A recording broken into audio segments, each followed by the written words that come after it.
देखिए बीरू, एक चीज़ तो है, इस समय फोमो फैक्टर तो है आईपीओ में, इसमें कोई डाउट नहीं है। आईपीओ में इस समय फोमो फैक्टर है।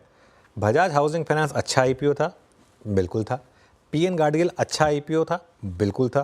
क्या ये दोनों आईपीओस ठीक ठाक प्राइस हुए थे? आप कह सकते हैं कि हाँ, ठीक ठाक प्राइस हुए थे। लेकिन बजाज हाउसिंग फाइनेंस की लिस्टिंग के बाद उसका सर्किट लगना, उसके बाद अगले दिन फॉलो थ्रू में फिर सर्किट लगना, आज पीएन गार्डियल की इस तरीके की लिस्टिंग, क्या ये यहाँ पर बबल है? मेरा मानना ये है कि बबल नहीं है ये, लेकिन एग्जूबरेंस और फोमो तो है 100%। लेकिन इसमें मैं दो चीज़ें रखना चाहता हूँ। पहली चीज़ ये कि एक मार्केट जहाँ पर इस तरीके का पैसा आ रहा है, म्यूचुअल फंड में इन्फ्लोस डबल हो गए इलेक्शन के बाद से। इलेक्शन तक ही हमको लग रहा था कि म्यूचुअल फंड में इतना पैसा आ रहा है, इलेक्शन के बाद वो पैसा डबल हो गया है। उस पैसे को चैनलाइज करने के लिए ऐसे आईपीओस का आना ज़रूरी है, वरना अगर वही पैसा सिर्फ कुछ लिस्टेड स्टॉक्स को चेस करेगा तो सेकेंडरी मार्केट में बहुत बड़ा बबल बन जाएगा।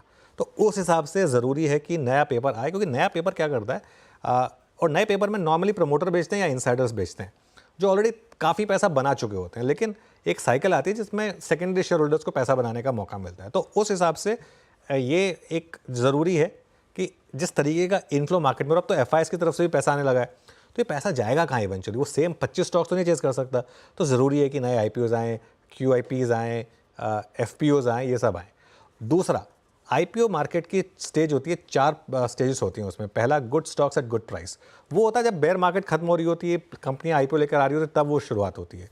उसके बाद की जो 2 स्टेज होती हैं, good IPOs at bad price, फिर bad IPOs at good price, और आखिरी में आती है bad IPOs at bad price. इस समय जो हम हैं वो हम हैं स्टेज 2 और 3 के बीच में। या तो आ रहे हैं good IPOs at bad price, या आ रहे हैं bad IPOs at good price. अभी भी हम bad IPOs at bad price के स्टेज में नहीं आए हैं। Good IPOs at good price को तो हम बहुत पीछे छोड़ आए हैं। तो उस हिसाब से good IPOs at good price था इरिडा का इशू फॉर एग्जांपल, उसको तो हम बहुत पीछे छोड़ आए हैं। लेकिन अभी भी हम लास्ट स्टेज पे नहीं पहुंचे हैं, bad IPOs at bad price. वो जब आएगा तब थोड़ा डरने की ज़रूरत होगी। और इस